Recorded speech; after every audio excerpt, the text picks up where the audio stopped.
এক ভাই কমেন্ট করেছিলেন, শিয়ালদহ থেকে হাসনাবাদ স্টেশনের নামগুলি জানার জন্য শিয়ালদহ থেকে হাসনাবাদ লোকাল ট্রেনের তথ্য দেওয়া হল।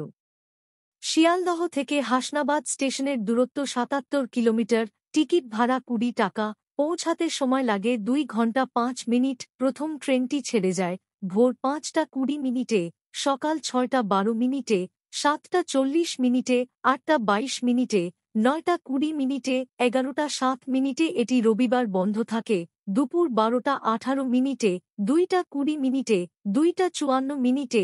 গ্যালোপিন লোকাল সন্ধ্যা ৬টায়, গ্যালোপিন লোকাল ৭টা ৪৬ মিনিটে, গ্যালোপিন লোকাল এবং রাত ১০টা ১৫ মিনিটে। এটি শেষ ট্রেন। স্টেশনের নামগুলি হল Sealdah, Bidhannagar road, Dumdum junction, Dumdum cantt, Durganagar, Birati, Bisharpara, Kodalia, new Barrackpore, Madhyamgram, Hridaypur, Barasat junction, Kazipara, Barasat, কারে, কদম্বগাছি, বাহিরা, কালীবাড়ি, সন্দালিয়া, বেলেঘাটা রোড, লেবুতলা, ভাসিলা, হারুয়া রোড, কাঁকড়া, মির্জানগর, মালতীপুর, ঘোভারঘোনা, চম্পাপুকুর, ভ্যাবলা হল্ট, বসিরহাট, মাত্তানিয়া, আনন্দপুর, মধ্যমপুর, নিমদাড়ি, টাকি রোড, হাসনাবাদ।